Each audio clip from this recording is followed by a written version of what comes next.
Quand on n'a plus de meute, on s'adapte, même là où on ne devrait pas.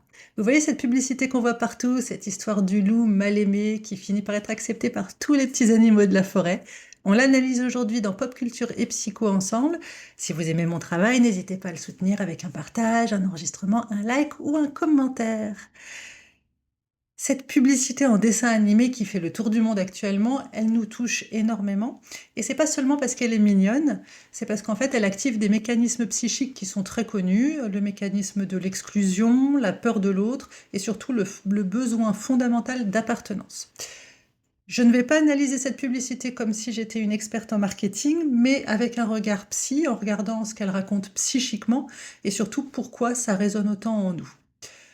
Donc déjà, on va commencer avec la figure du loup. Dans l'imaginaire collectif, le loup, c'est une figure qui est très chargée symboliquement. Elle représente la prédation, le danger et la menace. Tout ça, en psychanalyse, on appelle ça une projection. C'est-à-dire que ce qu'un groupe ne supporte pas en lui-même, il va le déposer sur une figure extérieure. D'ailleurs, chez Jung, on pourrait dire que le loup, c'est une figure de l'ombre au niveau des archétypes. L'ombre, ce n'est pas le mal caractérisé, mais c'est ce qu'on exclut parce que ça nous dérange. Et le loup de notre histoire, il fonctionne exactement comme ça. Il n'est pas violent, il est plutôt seul, en retrait, il est plutôt observateur. Donc en fait, le rejet de la part des autres animaux, il ne repose pas sur ses actes, ça repose sur son identité supposée. Et ça, c'est un mécanisme qui est très classique, le fait de coller une étiquette. Tu es ceci, donc tu es dangereux. On ne regarde plus vraiment la personne en elle-même, le sujet, on regarde l'étiquette qui lui a été collée sur le front. Et donc là, le loup, il n'est pas rejeté pour ce qu'il fait, mais pour ce qu'il est censé être. René Girard appelle ça la figure du bouc émissaire, c'est-à-dire qu'il y a un individu dans le groupe qui est désigné comme menaçant avant même d'avoir agi. Un point important à noter, c'est que ce loup, il est tout seul visiblement, or un loup solitaire, c'est un loup en difficulté. Parce qu'un loup, c'est un animal qui vit en meute. Alors la solitude, ce n'est pas un idéal, c'est plutôt un signe de rupture, de perte, parfois même un signe d'exclusion de son groupe à lui. Et ça, psychiquement, ça renvoie à quelque chose de très humain, ça renvoie à un individu qui est privé de son groupe d'appartenance, qui cherche désespérément un lien, à créer un lien, quitte à le chercher ou le créer là où il ne devrait pas être. Et du coup, dans cette petite histoire très mignonne, le loup, il cherche à être aimé par ses proies. Et ça, c'est fondamentalement anormal. John Bowlby nous a montré que le besoin d'attachement est fondamental et que quand il est rompu, l'individu va chercher du lien coûte que coûte, même là où il ne faut pas. Et donc, si on parle même de la pyramide de Maslow que tout le monde connaît, avant même l'étage de l'estime de soi, il y a quand même le besoin d'appartenance qui est fondateur, qui se trouve encore au-dessous. Donc là, dans cette histoire, ce loup, il cherche pas à se faire remarquer, il cherche pas à être original, il cherche juste à ne plus être tout seul. Et donc son comportement d'adaptation, c'est une réponse à un manque profond d'appartenance. Donc ce loup, il est là, il s'adapte pour être accepté. Il y a une nuance qui est essentielle, il ne devient pas comme les autres petits animaux végétariens, il mange du poisson. Donc d'un point de vue symbolique, et même biologique d'ailleurs, c'est pas complètement absurde, parce qu'il y a des loups opportunistes, il y a des loups piscivores.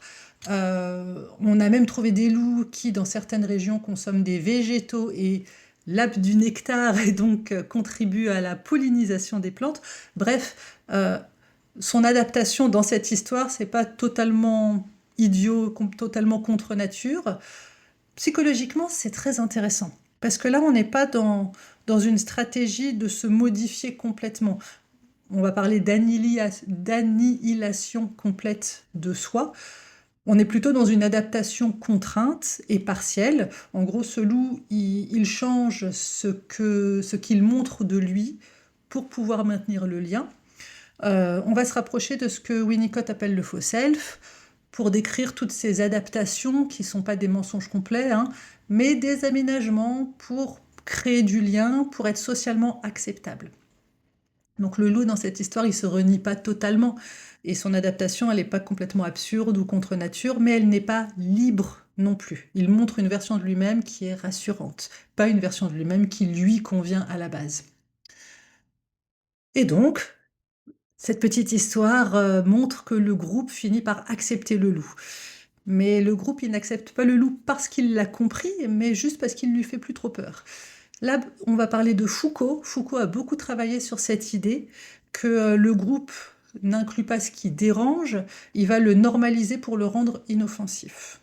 Donc en gros, le groupe d'animaux de la forêt n'a pas dépassé sa peur du loup, il l'a contourné, il l'a travaillé. C'est une espèce d'inclusion conditionnelle. Voilà. Tant que tu ne déranges pas, tant que tu t'adaptes, tant que tu rassures mes peurs, alors je t'accepte. Donc en gros, on n'est pas du tout dans de l'amour inconditionnel, on n'est pas du tout dans une reconnaissance totale de son altérité.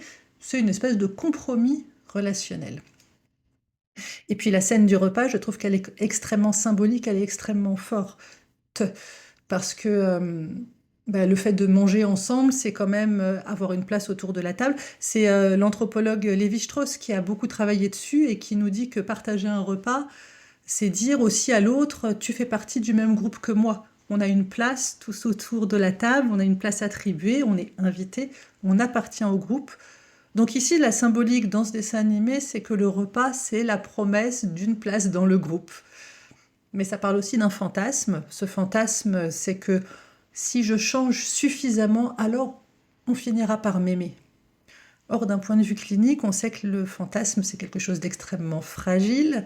Et tout ça parce qu'il repose sur une condition. La condition, c'est je dois ne plus faire peur pour pouvoir être accepté. Mais si je redeviens menaçant, si je suis moi-même, est-ce qu'on va encore m'aimer? Est-ce qu'on va encore m'accepter? Et ça, c'est une question assez délicate. Donc pourquoi cette pub, cette histoire nous touche autant? C'est parce que elle réactive en nous quelque chose qui est très universel et qui se crée dès nos premières secondes de vie. C'est la peur d'être rejeté pour ce que l'on est, c'est l'expérience aussi qu'on expérimente tous dans notre vie, d'avoir été trop ou pas comme il faut, pas assez, etc. En gros, ce besoin fondamental d'appartenance et d'amour. Donc pourquoi ça nous touche? Parce que là, dans cette histoire, le loup, c'est pas seulement un personnage, ça fait écho à une part de nous, une part qu'on a tous en nous, une part qui s'est adaptée pour survivre, soit physiquement, soit émotionnellement ou psychiquement. C'est une part en nous qui a cherché de l'amour là où elle pouvait, si elle ne la trouvait pas facilement, et tout ça parfois au prix d'un renoncement. Donc toute cette petite histoire très jolie, ce n'est pas que un conte sur la gentillesse. Moi, j'y vois surtout une histoire sur le prix du lien qu'on a à payer quand on n'a plus de meute. Voilà. Ça nous invite peut-être aussi à nous poser une autre question, c'est comment faire pour être aimé? Comment faire pour se trouver une meute où on n'a pas besoin de se modifier pour exister et pour être accepté? Je laisse infuser et puis je vous retrouve très bientôt. Passez une bonne fin de journée et prenez soin de vous. Bye bye.